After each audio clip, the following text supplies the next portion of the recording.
మీరు 50 సార్లు కలిసి ఉంటారు దీని పరిష్కారం కోసం ప్రభుత్వంతో. ఒకటొకటి ఒక అడుగు ముందుకు పడుతున్నది.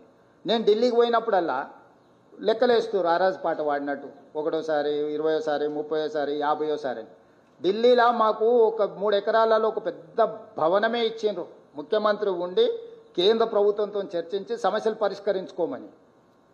నెలకు 2 సార్లు వెళ్తాను నేను స్పష్టంగా చెప్పిన. ఎవ్రీ 15 డేస్కు ఢిల్లీకి వెళ్ళి 2 డేస్ ఉండి కేంద్ర ప్రభుత్వంలో వివిధ శాఖలతో సమన్వయం చేసుకొని రాష్ట్రానికి రావాల్సిన అనుమతులు కానీ నిధులు కానీ తెచ్చుకుంటాం. నేను ఇప్పుడు central sponsored schemes, CSS schemes అంటారు, కేంద్రం రాష్ట్రం కలిపి నిధులను భాగస్వామ్యంతో ఖర్చు పెట్టాను. నేను ఒక ఐఏఎస్ ఆఫీసర్ని, సెక్రటరీ క్యాడర్ ఐఏఎస్ ఆఫీసర్ని దీనికోసం సపరేట్గా పెట్టిన.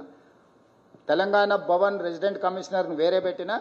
కేవలం గవర్నమెంట్ ఆఫ్ ఇండియా నుంచి రావాల్సిన స్కీములకు సంబంధించిన అనుమతులు నిధులు తెచ్చుకోవడానికి ఇంకొక ఐఏఎస్ ఆఫీసర్ని పెట్టి మొత్తం స్ట్రక్చరే డివిజన్ చేసిన. సో ఇవన్నీ కూడా వీటి ఫలితాలు ఇవ్వడానికి కొంత సమయం పడుతుంది. కేంద్రం కూడా ఇప్పుడే కొంచెం గతంలో ఉన్న ప్రభుత్వ విధానానికి ఇప్పుడున్న ప్రభుత్వ విధానానికి తేడా ఉంది. ప్రతిసారి గవర్నమెంట్ స్కీమ్లా ఫస్ట్ క్వార్టర్ వాళ్ళు ఇచ్చేస్తారు. మనం మ్యాచింగ్ గ్రాంట్ కలిపి ఖర్చు పెట్టి యూటిలైజేషన్ సర్టిఫికేట్ ఇస్తేనే సెకండ్ క్వార్టర్ ఇస్తారు. ఫస్ట్ క్వార్టర్ రాగానే తినేసి ఏ యూసీ ఇయ్యలేదు 10 ఏళ్ళు.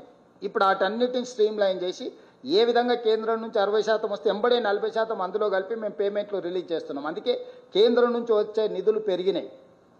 రేపు వచ్చే అసెంబ్లీలో మొత్తం ఈ 2 సంవత్సరాలలో ఎన్ని కేంద్రం నుంచి తెచ్చుకున్నాం, ఎన్ని కలిపి చేసినాం, మొత్తం ప్రజలకు వివరాలు చెప్తా.